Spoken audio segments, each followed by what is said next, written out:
We're going to do something today of a truly unique spiritual nature. Any spiritual person knows that you can be alone with the presence of God, spirituality. A deeply religious person would call it faith. You actually feel the presence of the Almighty, right? Today we're going to go very deeply into the experience of deep spiritual consciousness. And first, we understand that once you feel it, it's actually God, so things work out somehow, everything. Because you're not part of the phenomenological, the material world, or the world of separatists. All spiritual people in the world, the hundreds of millions, or however many, who knows the number, and it doesn't mean anything. Because once you're here, there's only here, only this place, this sacredness, this kindness, this truth, this wisdom, this joy, and it is exponentially more fulfilling, more rewarding, more interesting, more endearing, more intelligent, more highly conscious of another universe that's here always. And that universe is called Almighty God. God is an infinite, selfless presence. God is contrite before us as we are before Him, and we can never, never, never, never grasp that. But it's true.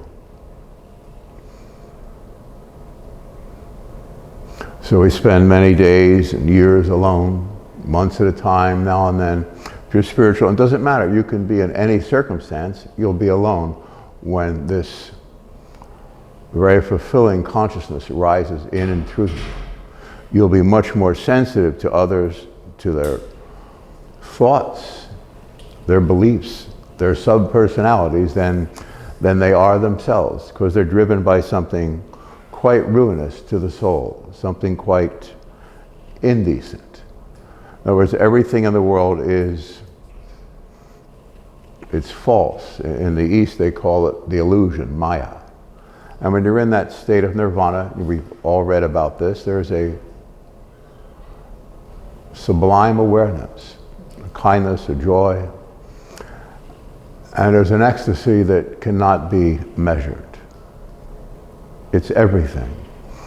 It's called the beatific vision, the vision of God, but really it's the vision of you. This is what we are. This is what all eternity is.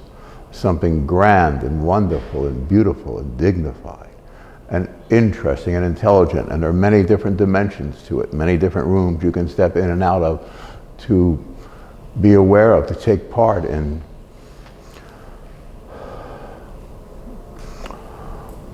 Pleasures of a divine kind, something so wonderfully true and transcendent. And now we're going to turn back a little to the present circumstance. If you're spiritual, you're aware if there are two people in the world, there will be war, there will be conflict. In the Eastern mystic traditions, it's because the world is an illusion, does not exist. The Garden of Eden, as soon as there are two separate people, something's amiss. Because there aren't two separate people. It's like when you have an old love, they might be departed or whatever, and you just have that precious sense, and you wish it could have worked out, but you have always in communion with someone like that, right? Could be your mom who passed, could be anything, but they're all here with you in a way that's, you have a reverence for it. It's a reverence for life, right? Imagine that compounded by itself infinitely, and that's the beginning of the sense of the shoreline to heaven. These are not just words. I'm going to interject myself for a minute. I don't want to do it, but it will help this conversation as we go on. Because we're going to see how we're going to, I myself have worked with many, many, many, many people all my life and put people in a deep trance and have them uninvolve their problems.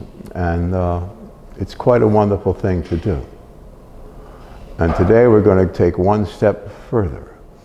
I don't want to call it a deep possession, but it's something like that. how we can do this as spiritual beings for the whole world. Because everyone, all these subpersonalities that are not truly spiritually genuine, of all the people in the world, you know the person who's kind of witch-like, or we call the warlock, a man, someone who's not clean, some sociopath who has no conscience, who sees you coming, you know, that type person who has no consideration whatsoever for your thoughts and feelings, and you're played all day, every day, right?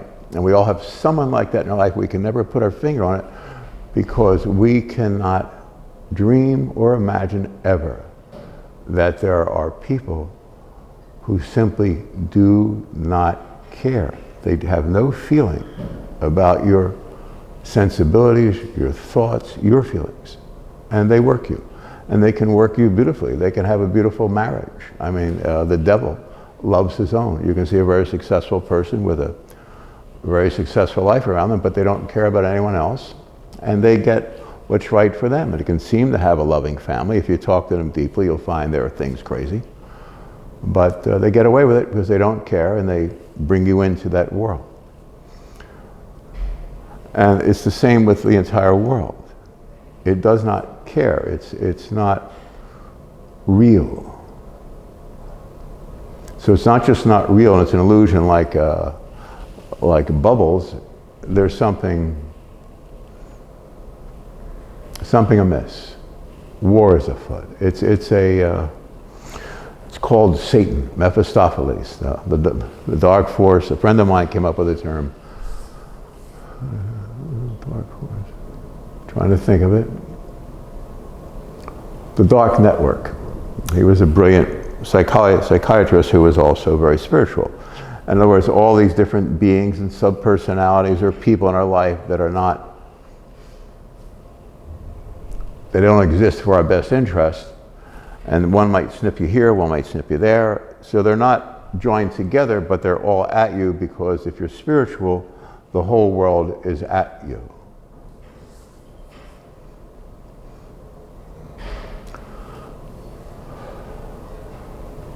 So if you're in a very deep place spiritually, and you'll be here for the rest of your life once we step into it, then you'll be aware that all the energies in the world, all the people, the beings, the presences that are part of the world, you'll experience them as very harsh, and they're a singular entity, if that makes sense. So let's begin a session. We're going to count back from 100 to 90, at which time we're all going to be in a very spiritual condition, and we're all going to have many memories through our life of the different times the dark force attacked us in whatever way, but we're going to be in the midst of a heavenly presence. And we'll look at it as though we're looking from a spaceship, like an electron microscope, and realize, like in my spiritual consciousness, it doesn't exist. And the people that attack me, that are all over me, they're like a micron. There's nothing to it. But you graciously and warmly and humanly walk through it without reacting to it, without fighting it, but you're aware of it.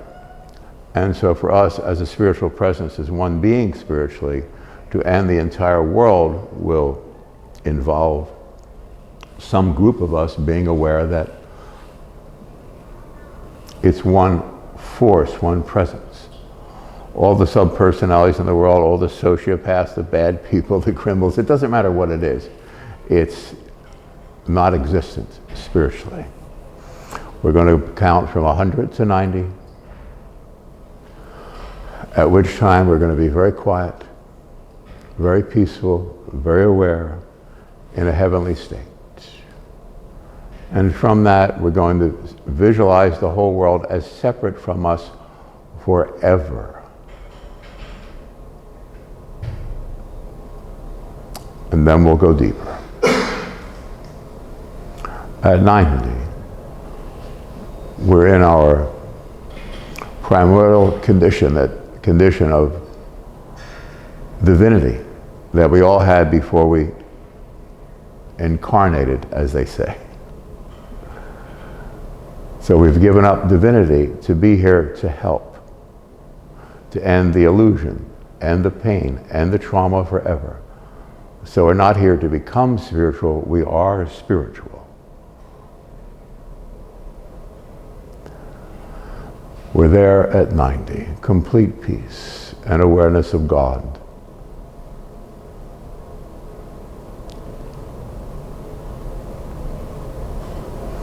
$100. 99. 98.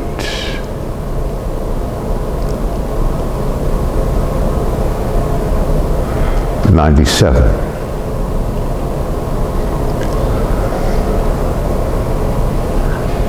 96.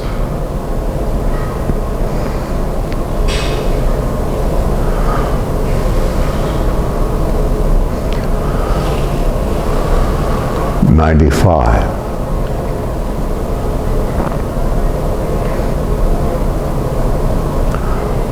94.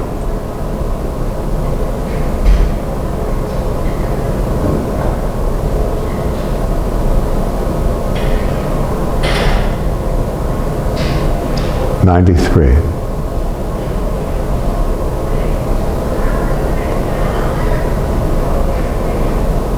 92.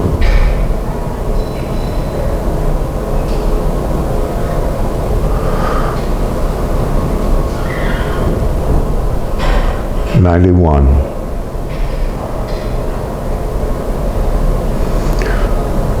90.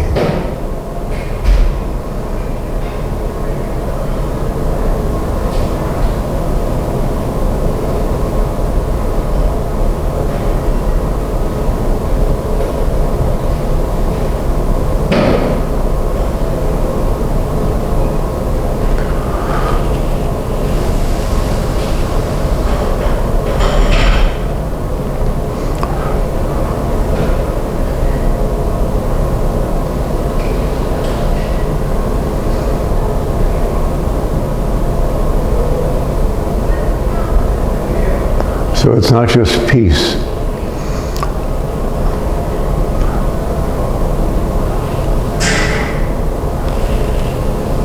It's a conscious presence called God that we feel. It's not we simply feel peace and we're happy as individual beings. We're no longer individuated presences. We're part of eternity and we don't identify with the physical body. And that's the God's truth. Talk to anyone who's deeply spiritual in your life, or an artist, or a mom who's given herself to a child. It's only the child exists. So when you're spiritual, only God exists. And you'll love everything precious, everything true, everything real. You'll be very hardworking. At the same time, you won't be here. There won't be a here for you anymore. You're separate from the entire world.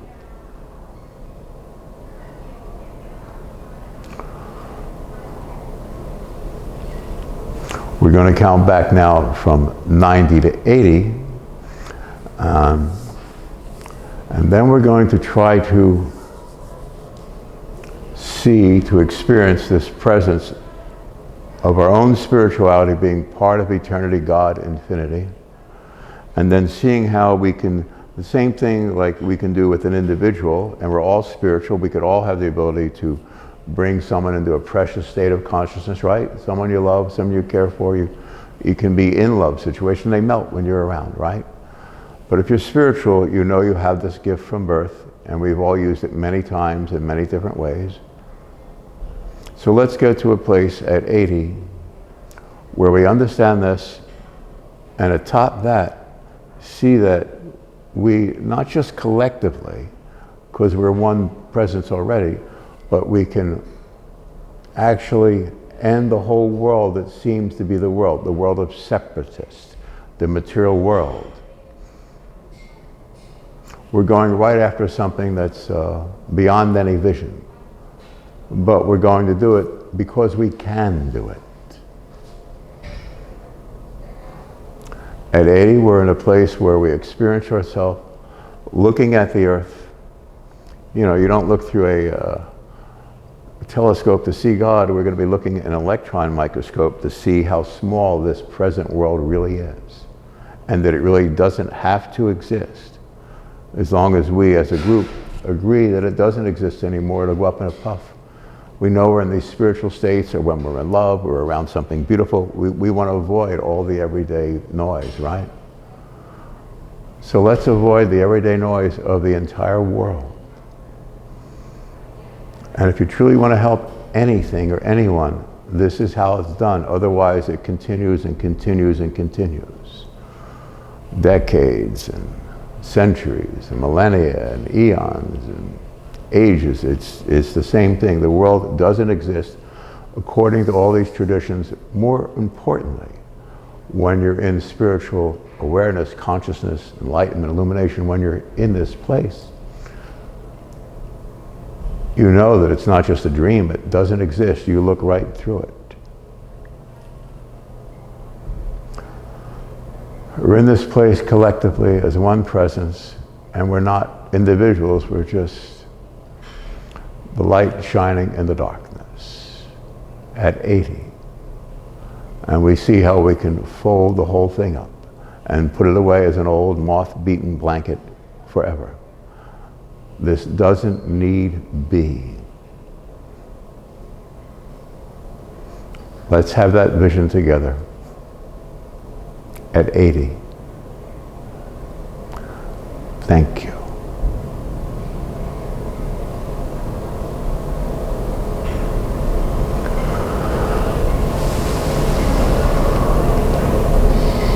'90.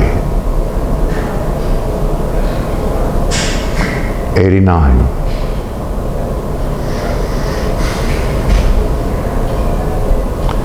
88.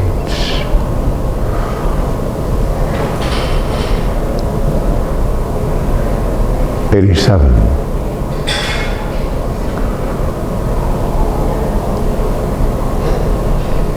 86. 85.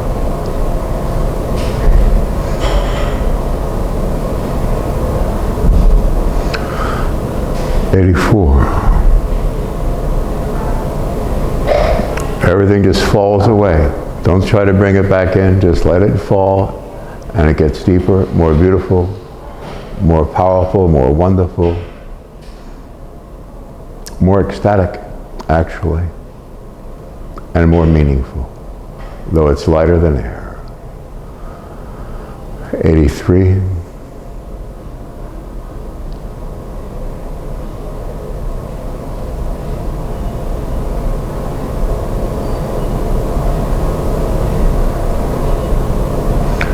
82.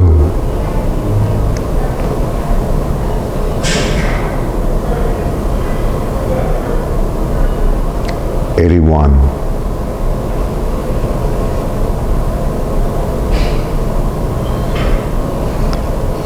80. '"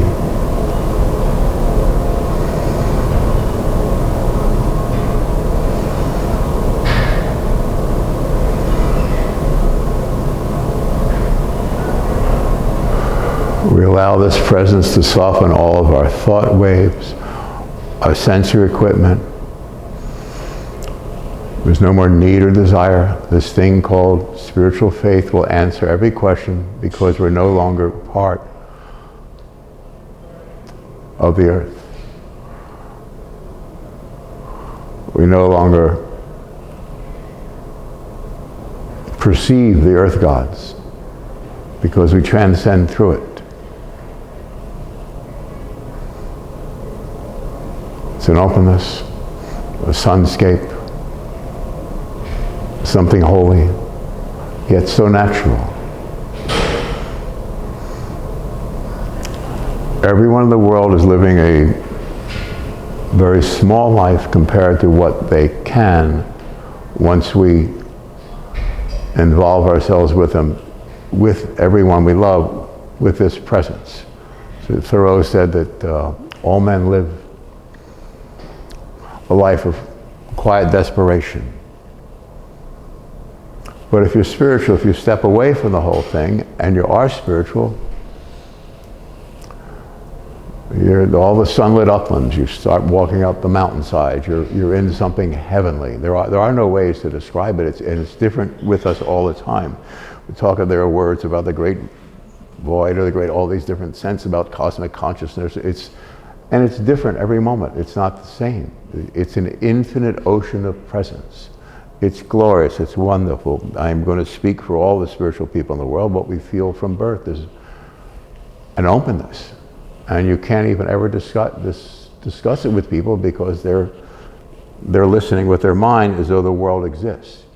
So I think Carl Jung, the great psychologist, called something called synchronicity, where one thing happens here that doesn't seem to be connected to that thing.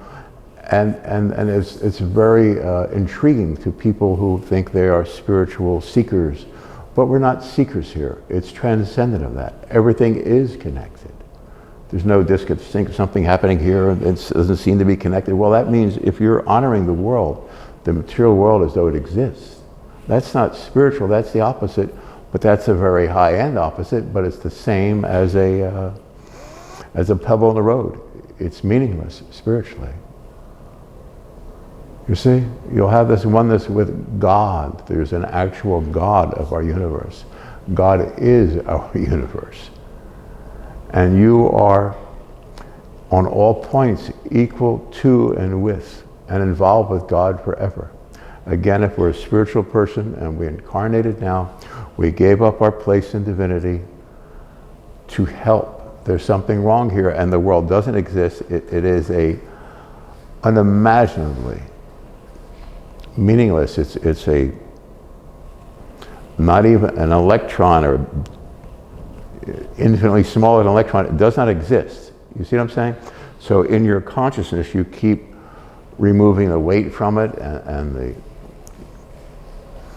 the ferocity of it or fear of it, or there is no pain, there's no trauma, there's no question. There's only an openness.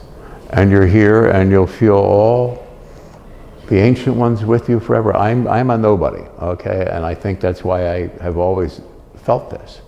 And that's not a nobody thing. It's like, humility is something wonderful and sweet and true and real.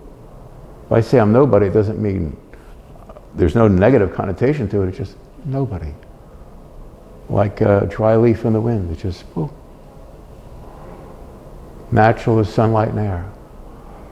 And that's the whole idea of spirituality. You're humble before God, and then you'll see God looking at you. Last week I said that don't look for God as a solver of riddles.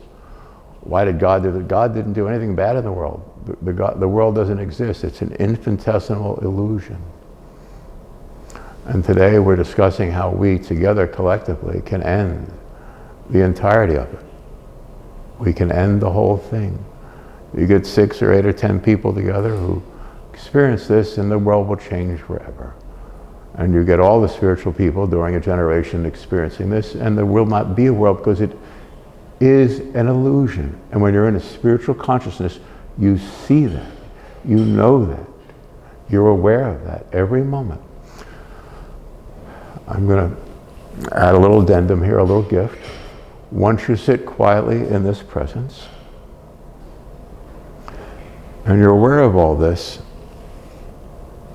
your mind will be joined with the mind of God. For myself, when I think of these things and things that are impossible to consider, when I've worked with deep possessions or people that are, I realize it's the same process that we could use together to end the entire world. And you don't fight it. It's the gifts and powers aren't necessarily, it's not like when the people think there's going to be an earthquake at the end of the world. That's so stupid. It's the same as this idea of synchronicity. The world doesn't exist. Spirituality involves letting go.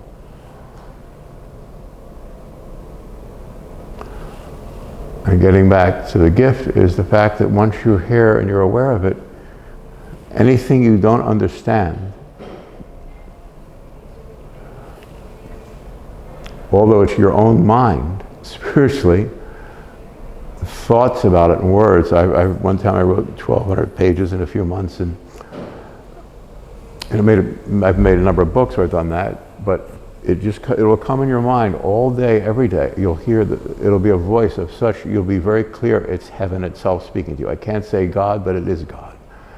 And your mind and God's mind will be as one, and you'll find the words, you'll find the gifts, the presences to end everything. So you sit alone like I do at night sometimes when things are on me or whatever, and I just sit in the chair. And so I've done it for weeks. I've done it a couple months at a time where I could hardly move, but you can still do what you're doing. And the words will come to you with such beauty and such dignity and such intelligence, and it's transcendent of anything you've ever read. And I read great literature and enamored of great art and so forth. But when you are speaking with God and you're aware of that voice, then I want you to please write down your own book, spend a few months. When I lived in the Redwoods maybe 40 years ago, I would at 3:10 or 3:15 every day, I'd write down one sentence or paragraph of what I learned that day. Although I was in this divine state every second, for some reason I wanted to do that because I knew I wanted to end the whole world forever, so I had to think things that have never been thought or said or experienced, but the sense in them has been sense of these words has been with all of us, all of our life, hasn't it? Why? How can this continue? And we can't ask God, we have to become quiet, be aware of God, and God's mind and our mind, you'll literally have the mind of God. So use this daily. I always get like those legal tablets, those yellow ones, but you get whatever your device, whatever you want to do, but start taking down what you're experiencing, what you're thinking, because you're going to think things, and the words and the turning of the words will be different than you've ever read. Spiritual writing will be completely transcendent. So please do this and allow this. You'll literally have God's mind and your mind as one as you figure out how to do a depossession, how to heal, how to help, how to understand everything. So we do have to pull back from the world seen to God unseen. Everything spiritual is uncreated. Again, the world does not exist.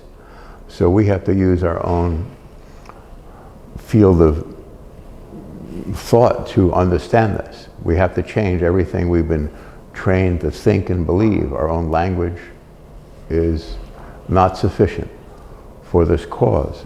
So you'll write things, you'll think things that have never been written or thought. Because we're going to end the whole world. And we do that by uninvolving our own belief system from the world. So let's go down to 70 and consider these things and have them roll around in our thought. And by the time we're at 70, they'll coalesce a little differently for all of us. But the idea is you have the power to heal the whole world forever. There's no doubt of that. And we have to do a little work to get there. Please do the work.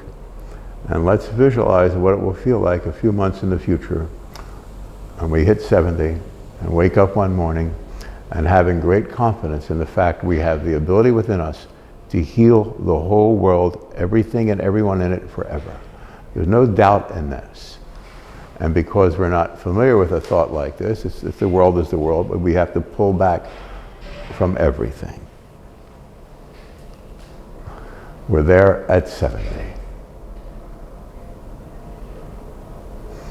Faith in our gifts and our abilities, and we'll feel and sense the vision of it on the way to 70. The confidence, and it's from God, and it will fill your gut. It'll be there forever. And then you can withstand all the wiles of the devil, right? It says that the devil fears one righteous person more than 1,000 blind believers. And the devil is this force that has nothing behind it, but it's the illusion. It's the sociopath. The world itself is a sociopath. It doesn't care what you think or feel. It's a lost being, a lost presence. And we don't fight it because why would you want to fight if you're a part of God? There's nothing to fight. It's the illusion. That's the answer. And then in consciousness, everything will unevolve itself from you over these succeeding months. We're there at 70. Not just great faith, perfect awareness. So it's something more than faith. We're aware of our oneness with God, that we're God's heroes to be here, and we have the ability to end the whole thing in our lifetime. How wonderful. We're there at 70, and thank you for listening. I appreciate it. Because the rest of our life, we're going to be listening to God for that sweet, quiet voice. And we're going to be hearing it and hearing it and hearing it all day, every day.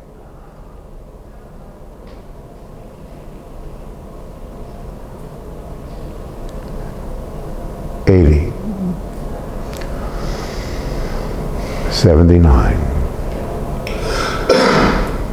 $78. We're doing something that's never been thought. This is simply how it will be done. We will heal the nations. 77.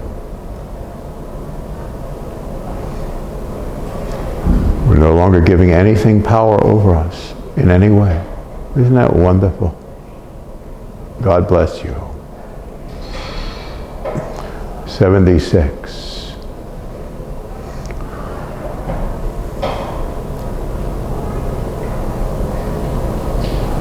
75. 74.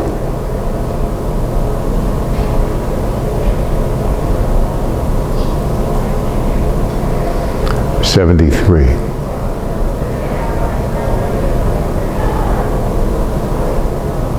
72.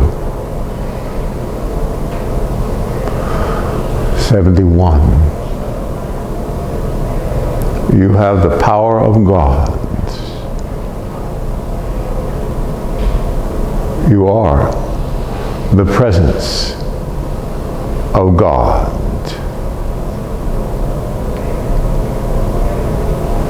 70.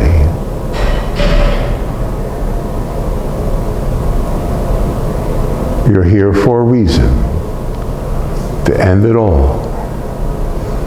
You are a spiritual hero.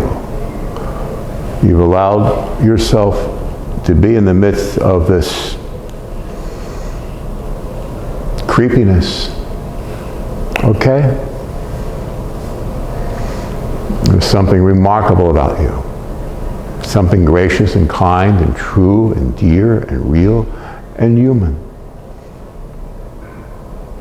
and humble and erudite and purposeful. You are a remarkable spiritual presence. You are a light shining through a dark age, at a dark time. Everything is against you in the world that seems to be. And you'll shine through it quietly. You'll listen to the divine voice all day, every day. And you'll ride it like my buddy Jim does, it rides his Arabians. Or, you know, if you simply turn your eyes to the right or left lightly, your horse will follow. You don't need to do anything else. It's a perfect oneness, a perfect union. And you're going to be riding those. You'll be like the four horsemen, right, of the apocalypse. Literally. We'll ride beside Jim and the others on into eternity. And we're going to end the whole world, all the demonic presences, without half trying. It's in understanding what it is in consciousness that will end it.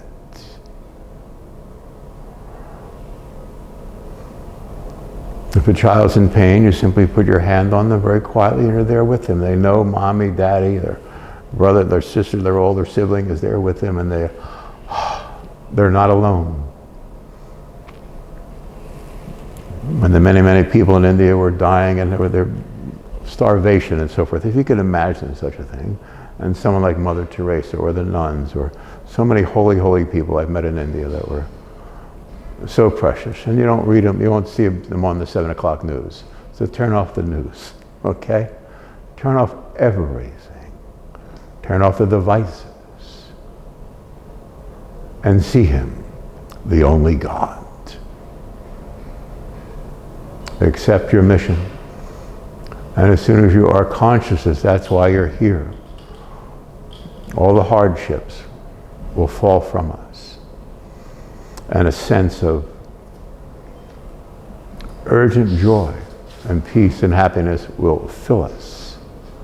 And God's voice will speak to us. And we'll speak to others with God's voice.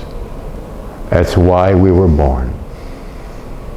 Except we weren't born, the world doesn't exist. It is an illusion. But you are not an illusion. You are an angel in light. You are a kindness, a truth, a joy, a wonder, a decency. And the shields about you are impenetrable. You are the army of God.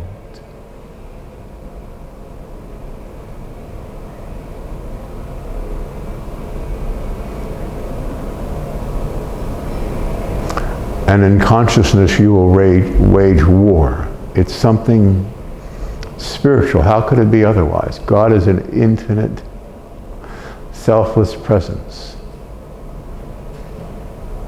You are an infinite, selfless presence. There is nothing wrong with you. Let go of the entire artifice. You don't need it anymore. And you can drop your shields. You don't need protection. This thing called spiritual faith, you'll be so aware of this wonder all about you. And that wonder all about you is the presence of God. That wonder all about you is your own spiritual presence. It's hard to contain that thought. But if you're humble, you don't have to contain the thought. It just is. And these powers will move through. I'll speak for myself. It's been 24 hours a day all my life. I've been through everything, anything. The dark side's on me 24 hours a day. Crazy things happen, and I still get done day to day what's needed for that day to move forward to have this happen. As I did all day yesterday, and I will all day today and tomorrow. All little steps, because everyone around you is at a different place. And you'll always know exactly how to communicate with every person directly. It's a wonderful thing to fall into the hands of the living God.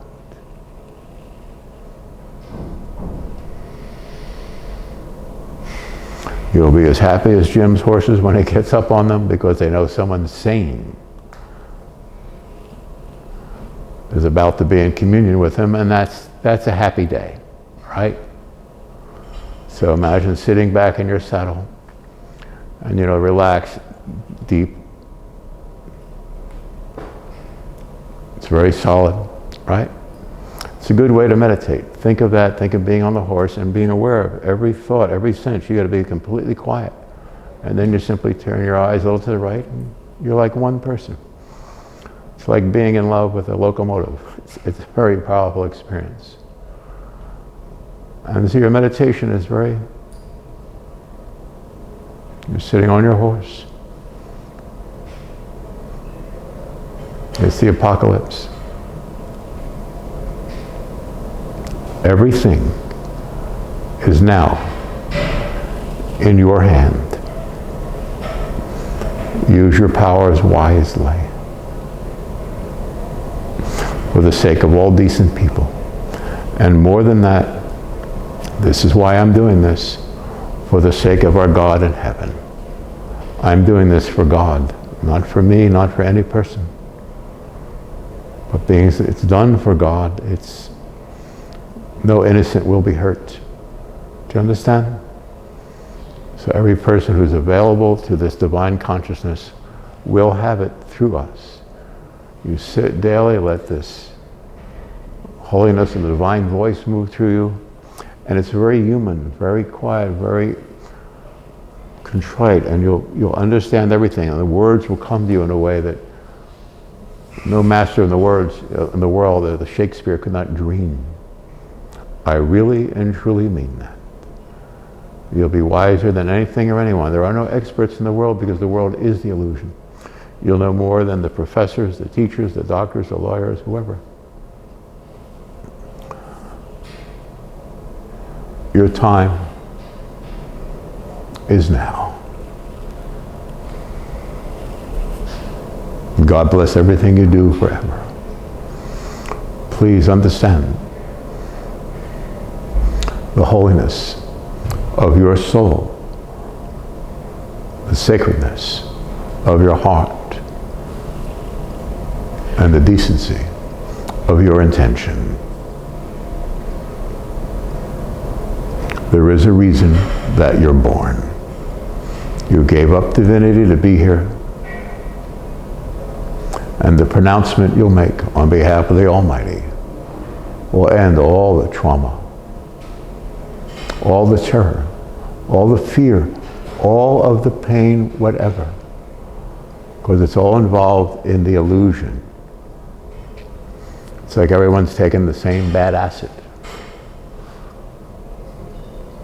And if you sit there quietly with a good person, let them uninvolve their case, as it were, and they'll be free. And then the next, and then the next, and then the next. You're born to heal the world. That's the God's truth. The thing you've been waiting for all your life is something deep in your heart and your psyche. You knew you were born to do something great.